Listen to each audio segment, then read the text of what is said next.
नमस्कार, आप देख रहे हैं श्रेष्ठ भारत और मैं हूं आपके साथ गुलविश। क्या आपको पता है आज के समय में ब्रेस्ट कैंसर पूरी दुनिया में एक बहुत बड़ी समस्या बन चुका है और अलार्मिंग रेट्स पर इसके मामले बढ़ रहे हैं। साल 2022 में पूरी दुनिया में 6,70,000 मौतों का कारण बनी है ये बीमारी। साल 2022 में ब्रेस्ट कैंसर महिलाओं का सबसे ज्यादा कॉमन कैंसर उभर कर सामने आया। दुनिया के हर देश में इसके केसेस आ रहे हैं। अगर अपने देश में नजर डालें तो भारत में भी इसके मामले लगातार बढ़ रहे हैं, वो भी अलार्मिंग रेट्स पर। आपको ये भी याद दिला दें कि हाल ही में ये रिश्ता क्या कहलाता है फेम हिना खान ने सोशल मीडिया पर बताया कि वो स्टेज 3 ब्रेस्ट कैंसर से डायग्नोज हुई हैं। ये खबर सभी के लिए चौंकाने वाली है क्योंकि हिना खान एक यंग और फिटनेस फ्रीक सेलिब्रिटी के तौर पर मानी जाती हैं और उनके लिए ये खबर सुनकर फैंस बहुत शॉक्ड भी हैं। हालांकि हिना खान बहुत हिम्मत दिखा रही हैं और एक सोशल मीडिया पोस्ट में उन्होंने ये भी कहा कि वो चाहती हैं कि वो नॉर्मल रहें और आसपास के लोग भी नॉर्मल रहें और वो अपना इलाज सही से पूरी दृढ़ता से करती रहें। इसके अलावा कई सेलिब्रिटीज इसकी शिकार हो चुकी हैं, जैसे कि ताहिरा कश्यप, महिमा चौधरी। तो आइए जानते हैं आज कि क्या है ब्रेस्ट कैंसर। ब्रेस्ट कैंसर एक बीमारी है जिसमें एबनॉर्मल ब्रेस्ट सेल्स बहुत ज्यादा बढ़ जाते हैं और ट्यूमर बन जाते हैं और समय पर चेक ना होने पर ये ट्यूमर्स आपकी पूरी बॉडी में फैल जाते हैं। Breast cancer cells milk ducts या मिल्क प्रोड्यूसिंग लोब्यूल्स में बनने शुरू होते हैं सबसे पहले।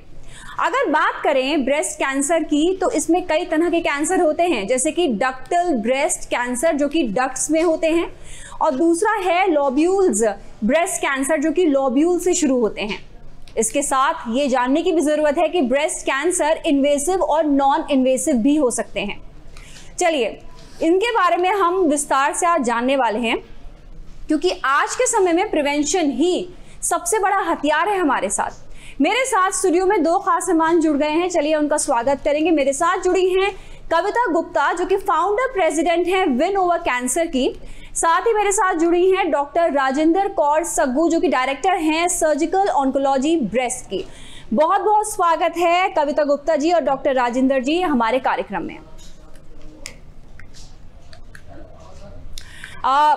कविता जी मैं आपके पास आना चाहूंगी सबसे पहले क्योंकि आप अवेयरनेस पे काम कर रही हैं, तो मैं जानना चाहूंगी इंडिया में आज के समय में क्या हालात हैं, कितने रजिस्टर्ड ब्रेस्ट कैंसर के केसेस आ रहे हैं, कितना विकराल रूप ये ले रही है बीमारी इंडिया में। अगर हम इंडिया की बात करें तो अभी तक सर्विकल कैंसर, लास्ट ईयर तक सर्विकल कैंसर को नंबर 1 कैंसर माना जाता था महिलाओं में।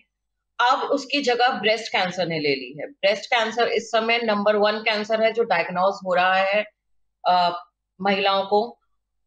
और एक मैं कहूंगी ये बहुत दुर्भाग्यपूर्ण बात है कि इसमें 60% जो केसेस हैं वो स्टेज 3 या स्टेज 4 के अंदर डायग्नोज हो रहे हैं, जबकि अगर हम वेस्टर्न वर्ल्ड में जाके देखें तो वहां पर ज्यादातर केसेस जो हैं वो स्टेज 1 या स्टेज 2 के अंदर ही डायग्नोज हो जाते हैं।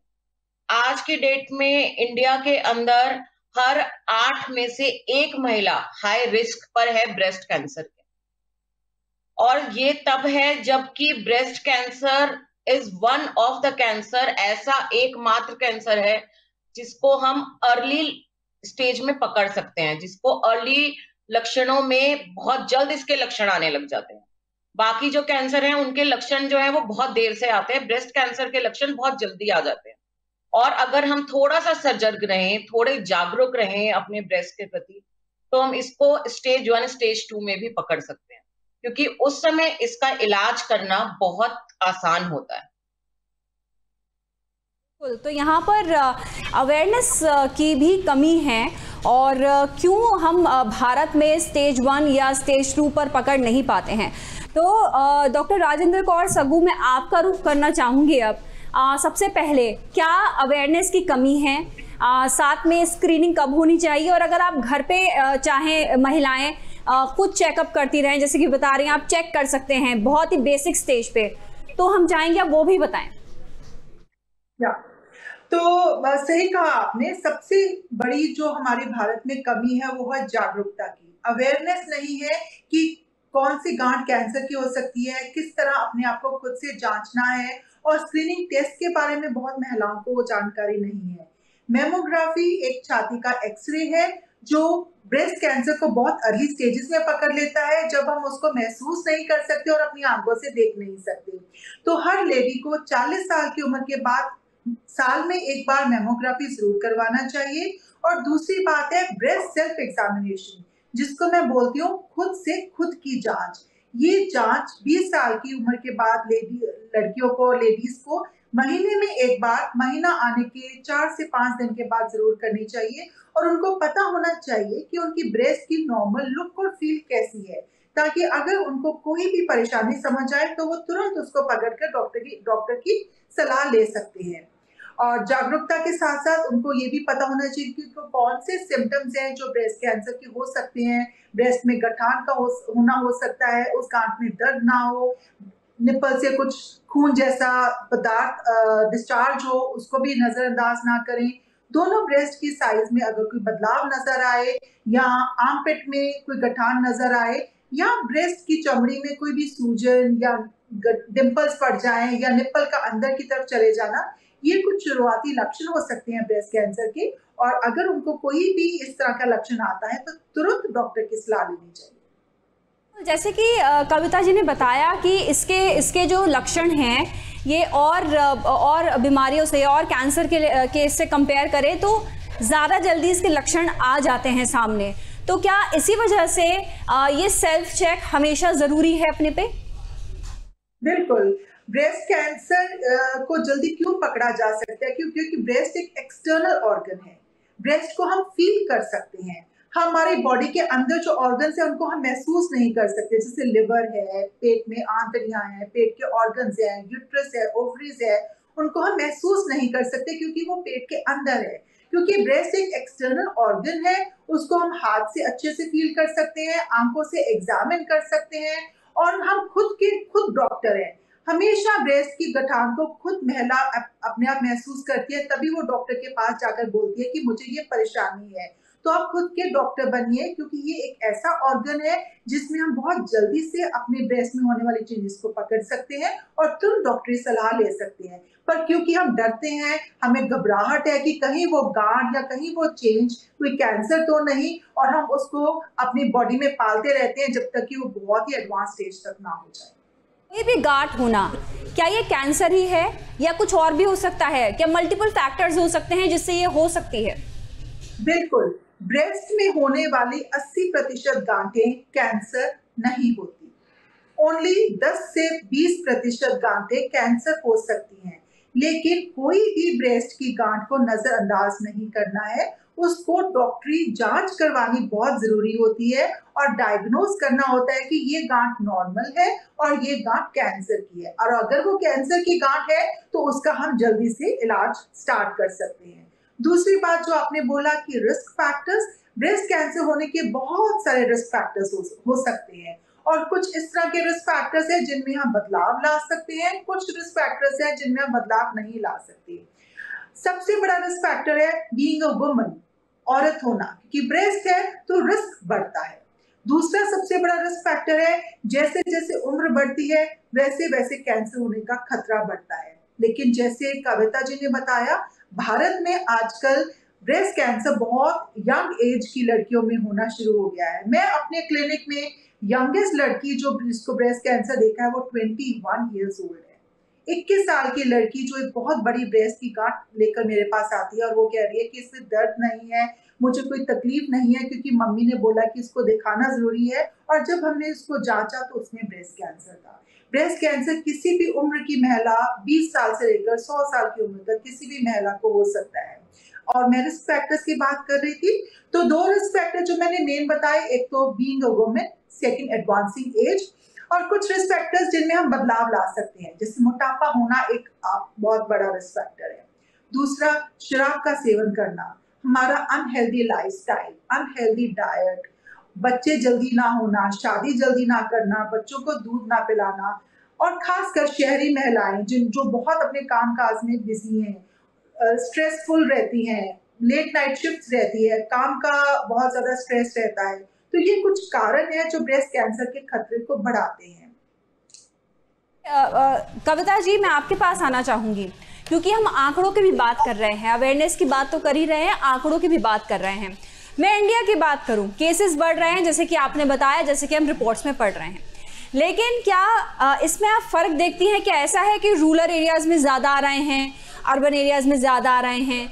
क्या ऐसा कुछ फ़र्क देख पा रहे हैं? क्योंकि अगर हम रूरल एरियाज की बात करें तो वहाँ पर इलाज भी इतना एडवांस नहीं है। ये चीज़ हमें एक्सेप्ट करनी ज़रूरी है कि वहाँ पे इतना एडवांस नहीं है इलाज, इतना ज़्यादा नहीं है। तो क्या ऐसा है कि रूरल एरियाज में और अर्बन एरियाज में फ़र्क है केसेस में? नहीं, ऐसा नहीं है कि रूरल एरिया या अर्बन एरिया में कोई फर्क है। हालांकि अर्बन एरिया की लेडीज, जैसे मैम ने बताया, कि थोड़ा ज्यादा हाई रिस्क पर है ब्रेस्ट कैंसर के because of their sedentary lifestyle. पर हम पिछले 8 साल से ब्रेस्ट कैंसर महिलाओं के साथ काम कर रहे हैं और उसमें देखा जा रहा है कि बराबर बराबर है। अगर शहरी भी अगर 5 महिलाएं हमारे पास आ रही हैं तो उतनी ही महिलाएं दूर दराज के इलाकों से भी आ रही हैं। माना वहां पे इलाज नहीं है, पर वहां पर मुझे लगता है कि लोग थोड़े जागरूक ज्यादा हैं, वो थोड़ा अपनी हेल्थ की तरफ ज्यादा ध्यान देते हैं और वहां से लोग चल के दिल्ली, मुंबई, कलकत्ता जैसे शहरों में जाके अपना इलाज करवाते हैं। तो इन जगहों पे, जैसे कि हमारा मेन काम रहता है वो दिल्ली एम्स में रहता है या टाटा मेमोरियल मुंबई में रहता है, तो वहां पर हम देख रहे हैं कि दोनों ही, शहरी भी और गांव से भी, बराबर की मात्रा में ही महिलाएं वहां पर ये शिकायत लेकर आ रही। बिल्कुल। तो मैं आपके पास आना चाहूँगी अब डॉक्टर राजेंद्र, क्योंकि हम केयर की बात कर रहे हैं, अवेयरनेस की बात कर रहे हैं। ये पैलिएटिव केयर क्या होती है ब्रेस्ट कैंसर में, इसके बारे में कुछ बताएंगे आप? पैलिएटिव केयर उन महिलाओं को दी जाती है जिनका कैंसर बहुत एडवांस हो गया है, जिनको हम ट्रीटमेंट, हम कह रहे हैं कि अभी आपकी सर्जरी नहीं हो सकती, आपको रेडिएशन थेरेपी नहीं दे सकते, कीमो भी आप पर बहुत ज्यादा अच्छा असर नहीं दिखा रही, तो हम उनको पैलिएटिव केयर देते हैं। पैलिएटिव केयर में लो डोज कीमो दे सकते हैं, कुछ हार्मोनल थेरेपी दे सकते हैं, कुछ इम्यूनोथेरेपी की ड्रग्स दे सकते हैं, या हम उनके सिम्टम्स जो होते हैं उनको पैलिएट कर सकते हैं। जैसे दर्द ना हो, उनको अगर कोई जख्म है तो जख्म की देखभाल कर सकते हैं। अगर उनको ब्रेन में कैंसर चला गया है तो उनको कोई ब्रेन के सिम्टम्स ना आए, उनको कोई, जैसे कहते हैं, सीजर्स ना आए, ब्रेन में कुछ बहुत तकलीफ ना हो। बोन्स में अगर उनको कैंसर है तो हम चाहते हैं कि उनकी हड्डियों में कोई फ्रैक्चर ना हो, हड्डियों में दर्द ना हो, तो हम जहां जहां बोन वेट बियरिंग ऑर्गन्स में, बोन्स में उनको कैंसर है, वहां पर हम उनको रेडिएशन थेरेपी दे सकते हैं, हम उनको बोन स्ट्रेंथनिंग एजेंट्स दे सकते हैं, वहां उनको दर्द की दवाइयां दे सकते हैं। अगर उनको लंग में कैंसर फैल गया है तो उनको सांस आने में दिक्कत ना हो और उनकी लाइफस्टाइल, क्वालिटी ऑफ लाइफ उनकी अच्छी रही, उसको लिए हम सिम्टम्स को पैलिएट करते हैं। जैसे कि हम बात कर रहे हैं कि कितने ज़्यादा चेंजेस आ सकते हैं, कैसे, क्यों इतनी ख़तरनाक ये बीमारी बताई जाती है, और इस वजह से इसको प्रिवेंशन ही इसका सबसे बड़ा हथियार है हमारे पास आज के समय में। कविता जी, मैं आपसे जानना चाहूँगी, प्रिवेंशन के लिए, अवेयरनेस के लिए आप किस तरीके से लोगों को जागरूक करती हैं, किस तरीके से महिलाओं को और पुरुषों को भी, क्योंकि महिलाएं बहुत काम में बिजी रहती हैं, तो ऐसे में सब अवेयर होनी चाहिए कि अगर आपको कुछ चीज़ें करनी हैं तो वो करनी है, टाइम निकालना है उनके लिए। ब्रेस्ट कैंसर के प्रिवेंशन के लिए देखिए, जैसे किसी भी कैंसर के प्रिवेंशन के लिए सबसे पहले स्मोकिंग ना करें, किसी भी प्रकार से तंबाकू का सेवन ना करें, चाहे हुक्का हो, चाहे गुटखा हो, या कोई भी तरीके से, आजकल एक वेप और चल गया है, तो किसी भी तरीके से तंबाकू का सेवन ना करें। किसी भी तरीके से अल्कोहल का सेवन किसी भी मात्रा में सेफ नहीं है। ये WHO की नई गाइडलाइंस आई है। पहले कहा जाता था कि थोड़ी मात्रा में अल्कोहल लेना सेफ है, पर अब अल्कोहल लेना किसी भी मात्रा में सेफ नहीं है। दूसरा, एक हेल्दी लाइफस्टाइल अपनाना, regular exercise, regular healthy diet लेना, ये सब हमारे कैंसर के रिस्क को बहुत कम करते हैं। फिर ब्रेस्ट कैंसर के लिए अगर स्पेशली बात करें तो हर महीने अपना सेल्फ ब्रेस्ट एग्जामिनेशन करना बहुत जरूरी है। हर महिला के लिए ये हम अपने हर जागरूकता कार्यक्रम में बोलते हैं कि 20 साल की उम्र के बाद हर लड़की को, हर महिला को माहवारी आने के 5 से 6 दिन के बाद अपनी ब्रेस्ट का एक सेल्फ ब्रेस्ट एग्जामिनेशन, अपने हाथों से अपनी ब्रेस्ट में जांच करना कि कहीं कोई गांठ तो नहीं है, किसी और तरीके का कोई चेंज तो नहीं आ रहा है मेरी ब्रेस्ट में, मेरे निप्पल से कोई डिस्चार्ज तो नहीं हो रहा है। इस तरीके के शुरुआती लक्षणों की जांच करना बहुत जरूरी है। इससे क्योंकि ब्रेस्ट कैंसर महिलाओं के साथ काम करते हुए जो एक चीज सामने आई है वो ये है कि जब ब्रेस्ट कैंसर की वजह से एक महिला को की ब्रेस्ट निकाल दी जाती है, तो वो सदमा उसके लिए बहुत बड़ा सदमा होता है। वो अपने आप को बहुत हीन भावना से देखने लग जाती है। वो सोसाइटी में जाना बाहर बंद कर देती है, लोगों से बात करना बंद कर देती है। और अ, हम जैसे महिलाओं से बात करते हैं तो उनमें से कई महिलाएं ये कहती हैं कि ब्रेस्ट खोने का दर्द मेरे लिए कैंसर से लड़ने के दर्द से ज्यादा था। तो हम इसीलिए हमेशा लोगों को हर महिला को ये कहते हैं कि एक सेल्फ ब्रेस्ट एग्जामिनेशन करना बहुत जरूरी है। 40 की उम्र के बाद एक मेमोग्राफी टेस्ट करवाना साल में बहुत जरूरी है। इन 2 चीजों से आप अपनी ब्रेस्ट को बचा सकते हैं। अगर आपको दुर्भाग्यपूर्ण ब्रेस्ट कैंसर हो भी गया है, तो अगर आपके शुरुआती लक्षणों में पकड़ा गया है, तो आप अपनी ब्रेस्ट को बचा सकते हैं। आप ब्रेस्ट कैंसर से अपनी ब्रेस्ट को खो नहीं पाएंगे उस समय। तो मैं यहाँ पर आपसे ये भी जानना चाहूँगी, क्योंकि जब इस तरह की चीज़ें होती हैं सर्वाइव करने के बाद, इस बीमारी से लड़ने के बाद, जैसे कि हम हिना खान की बात करें, बहुत मजबूती से वो लड़ भी रही हैं और कहीं ना कहीं वो लोगों को ये बता रही हैं कि किस तरीके से वो लड़ रही हैं और कहीं ना कहीं नॉर्मल रहने की भी कोशिश कर रही हैं। वो काम पे भी जा रही हैं, तो एक तरह से सपोर्ट भी दे रही हैं वो जो इस समस्या से लड़ रहे हैं। तो ऐसे में सर्वाइव करने के बाद कितना मुश्किल हो जाता है उनको, उस समय उनको क्या समझाया जाता है सर्वाइव करने के बाद? इससे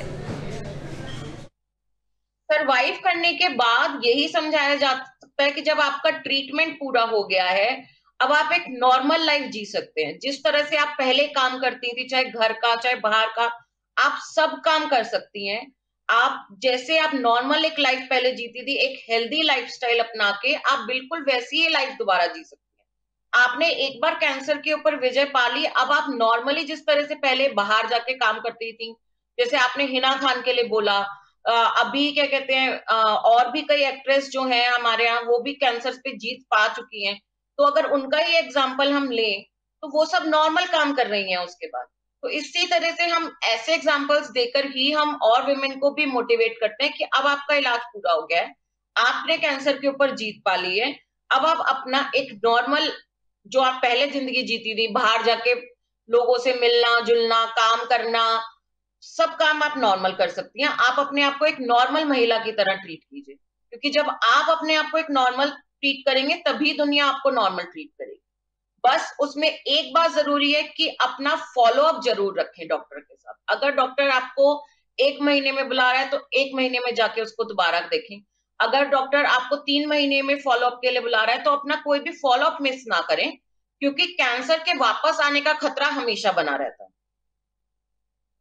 किसी भी बीमारी का खतरा बना रहता है उसके आने के बाद या ना आने से पहले, जैसे कि हम प्रिवेंशन की बात कर रहे हैं। डॉक्टर राजेंद्र कौर, मैं आपसे ये भी जानना चाहूँगी कि क्यों ऐसा कहा जाता है कि अगर जो हम इंडियन वुमेन की बात करें कि ज़्यादातर केसेस में स्टेज 3 या 4 में ही पता चलता है कि ये दिक्कत हो रही है।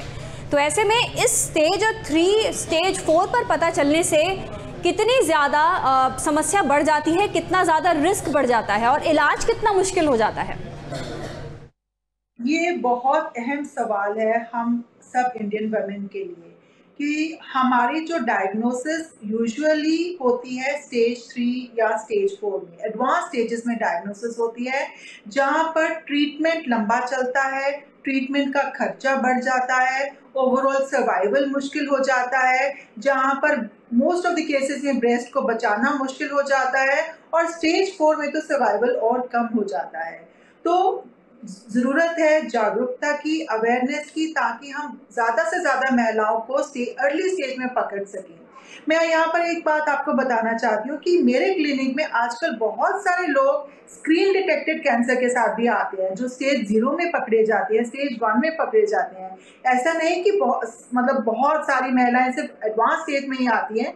हम स्टेज 1 को भी ट्रीट कर रहे हैं। जागरूकता है और बढ़ रही है जागरूकता, लेकिन स्टडीज आंकड़ों के हिसाब से, क्योंकि हमारा डेटा कलेक्शन अच्छा हो रहा है, ज्यादा लोग सामने आ रहे हैं, ज्यादा डेटा को हम वेरीफाई कर रहे हैं, तो ज्यादा इंसिडेंस हमें दिख रहा है। लेकिन अर्ली स्टेजेस में भी हम कैंसर को पकड़ के हम उनको दोबारा से वो नई जिंदगी शुरू करते हैं, ब्रेस्ट को बचा सकते हैं। थोड़ा ट्रीटमेंट चलता है और स्टेज 0 में तो पेशेंट्स को कीमोथेरेपी की जरूरत भी नहीं पड़ती, उनको सिर्फ सर्जरी के बाद रेडिएशन थेरेपी देते हैं। डॉक्टर राजेंद्र, मैं इस सवाल पे आना चाह रही थी। स्टेज 1 की हम बात कर रहे हैं कि स्टेज 1 में पता चल जाए तो क्या सिर्फ दवाइयों से ही आप ठीक हो सकते हैं? क्या ये पॉसिबल है? बिल्कुल ये पॉसिबल है। अगर अर्ली स्टेज में पता चल जाए और जो हार्मोन सेंसिटिव कैंसर्स होते हैं, जो ER/PR पॉजिटिव कैंसर्स होते हैं और लिम्फ नोड्स तक कैंसर नहीं गया होता, तो ऐसे केसेस में हम सिर्फ हार्मोनल थेरेपी दे सकते हैं और कीमोथेरेपी की जरूरत नहीं पड़ती। उनमें हम कुछ टेस्ट करते हैं, जैसे कि ऑन्कोटाइप DX एक टेस्ट है जो हमें बताता है कि इस महिला को कीमोथेरेपी से कोई फायदा नहीं होगा, तो हम ऐसी महिलाओं को शुरुआती स्टेज में कीमोथेरेपी अवॉइड कर सकते हैं।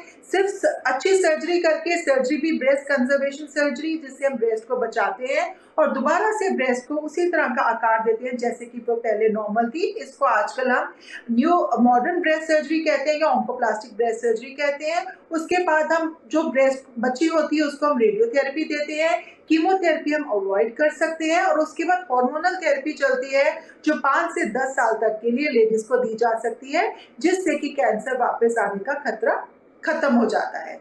तो अर्ली स्टेजेस में we can give hormonal therapy only and we can avoid chemotherapy if it is a hormone sensitive cancer. Prevention is the only thing we have. जो प्रिवेंशन है उसी से इस समय हम अपनी जंग को बहुत छोटा कर सकते हैं, वरना जैसे कि डॉक्टर बता ही रहे हैं कि कहाँ से कहाँ तक पहुँच जाता है मामला जब 3rd और 4th स्टेज में पता चलता है। यहाँ पर कविता जी और राजेंद्र जी, मैं आपसे दोनों से जानना चाहूँगी, कई मिथ्स हैं ब्रेस्ट कैंसर से जुड़े, कई मिथ्स हैं, कौन से वो मिथ्स हैं और उनके बारे में आप क्या कहना चाहेंगे? बहुत सारे मिथ्स हैं। कुछ लोगों को लगता है कि कैंसर एक इन्फेक्शियस डिजीज है, कि छुआछूत की बीमारी है, जिसको अगर किसी लेडी को घर पे कैंसर हो जाता है उसको अलग कर दिया जाता है, उसके बर्तन अलग कर दिए जाते हैं, उसको बच्चों को उसके पास नहीं आने दिया जाता। वो लोग कहते हैं कि तुम अपने हस्बैंड के साथ से भी दूर रहो, मतलब उसको छुआछूत की बीमारी माना जाता है। तो ऐसा नहीं है। कैंसर किसी के साथ खाने से, किसी के साथ बैठने से, किसी के साथ सोने से कैंसर नहीं फैलता। ये कैंसर जिसको है वो उसके DNA में चेंज हुआ है, उसका जेनेटिक चेंज हुआ है, तो इसको छुआछूत की बीमारी ना माने। दूसरा, कुछ लोगों को लगता है कि कैंसर होने के बाद पूरी ब्रेस्ट को निकाल दिया जाता है, तो ऐसा भी नहीं है। आजकल हमारे पास नई तरह की सर्जरीज आ गई हैं जिसको हम ब्रेस्ट कंजर्वेशन सर्जरी कहते हैं और उसके साथ साथ ऑन्कोप्लास्टिक भी करते हैं। तो किसी भी स्टेज का कैंसर हो, अगर अर्ली कैंसर हो तो हम पहले सर्जरी कर देते हैं। अगर एडवांस स्टेज में कैंसर आता है, जैसे स्टेज 3 में कैंसर आता है, जैसे आजकल हिना खान को हुआ है, तो ऐसे स्टेजेस में पहले हम कीमोथेरेपी देते हैं। कीमोथेरेपी के बाद जब कैंसर का साइज कम हो जाता है तब हम उसको कम साइज को निकालते हैं ताकि हम ब्रेस्ट को बचा सकें। और अगर किसी महिला को ब्रेस्ट निकालना भी पड़ता है तब भी हम उसके बाद ब्रेस्ट रिकंस्ट्रक्शन कर सकते हैं। तीसरा तरह का मिथ है, लोगों को लगता है कि अंडरवायर ब्रा पहनने से, टाइट ब्रा पहनने से, रात को ब्रेजियर पहनने से या काले रंग की ब्रेजियर पहनने से कैंसर होने का खतरा बढ़ता है। इस तरह की सवाल लेकर बहुत सारी यंग लड़कियां मेरे पास आती हैं, तो ये एक बहुत गलत धारणा है। आप किसी भी तरह का अंडरगारमेंट चूज कर सकती हैं, किसी भी अंडरगारमेंट पहनने से आपके कोई DNA में चेंज नहीं आएगा और ऐसी स्टडीज भी हो चुकी हैं और वो कहती हैं कि इस तरह कैंसर नहीं फैलता। और एक मिथ है कि लोगों को लगता है कि कैंसर सिर्फ महिलाओं को होता है, ऐसा नहीं है। कैंसर पुरुषों में भी पाया जाता है। अगर 99% महिलाओं को ये कैंसर होने का खतरा है तो 1% मेन को भी ये कैंसर होने का खतरा है। और पुरुषों में भी उसी तरह ब्रेस्ट में गांठ हो सकती है, निप्पल अंदर जा सकता है, निप्पल से खून आ सकता है। और जो इलाज हम महिलाओं में करते हैं वही इलाज हम पुरुषों के ब्रेस्ट कैंसर के लिए भी करते हैं। और कुछ लोगों को लगता है कि अगर हम बहुत शुगर लें तो कैंसर होने का खतरा बढ़ता है। ऐसा नहीं है। शुगर को हम दो भागों में डिवाइड करते हैं, एक होता है हेल्दी शुगर, एक होता है नॉन हेल्दी शुगर। अगर हम हेल्दी शुगर को मॉडरेट मात्रा में लेते हैं, हेल्दी शुगर हमें अपने हमारे फ्रूट से मिलता है, वेजिटेबल से मिलता है, हमारे खाने से मिलता है। हेल्दी शुगर खाने से ब्रेस्ट कैंसर का खतरा नहीं फैलता। और भी बहुत सारे मिथ हैं, मेरे ख्याल से कविता जी उसको एड्रेस कर सकती है। कविता जी आप बताइए, आप क्या बताएंगे, क्योंकि कार्यक्रम को समाप्त करने का समय है, तो आप क्या कहेंगे, किस तरह आप अवेयर करती हैं और कुछ मिथ्स जिसके बारे में आप बात करना चाहें, बताना चाहें उनके बारे में? सबसे पहले मैं बात करूं कि हम जो अवेयर सेशंस लेते हैं उसमें हम सबसे पहले महिलाओं को जो ब्रेस्ट कैंसर के अर्ली लक्षण है, अर्ली सिम्टम है, वो बताते हैं। फिर हम उनको सेल्फ ब्रेस्ट एग्जामिनेशन सिखाते हैं कि किस तरह से सेल्फ अपनी ही ब्रेस्ट का एग्जाम करें हर महीने। और साथ में हम उन्हें बताते हैं कि आप किस तरीके से अपने ब्रेस्ट कैंसर के रिस्क को कम कर सकते हैं। और मिथ्स जो होते हैं, जैसे मैम ने कहा कि ये बहुत मिथ है। एक सबसे बड़ा मिथ जो है वो यही है कि अगर किसी भी प्रकार की गांठ किसी महिला को मिलती है ब्रेस्ट में तो उसे लगता है कि ये मेरे ब्रेस्ट कैंसर हो गया और वो घबरा जाती है। तो सबसे बड़ा मिथ जो हम अपने सेशंस में कहते हैं वो यही है कि 90 से 80% टाइम्स ये गांठ जो होती है वो कैंसर की नहीं होती है। लेकिन उसको कहीं भी नजरअंदाज नहीं करना है। आपको जाके अपने डॉक्टर से, अगर आप किसी गांव में रह रहे हैं तो अपनी आंगनवाड़ी से या अपने डिस्पेंसरी में जाके उस गांठ की जांच जरूर करवाएं। शरीर में किसी भी प्रकार की गांठ को हमें नजरअंदाज नहीं करना चाहिए।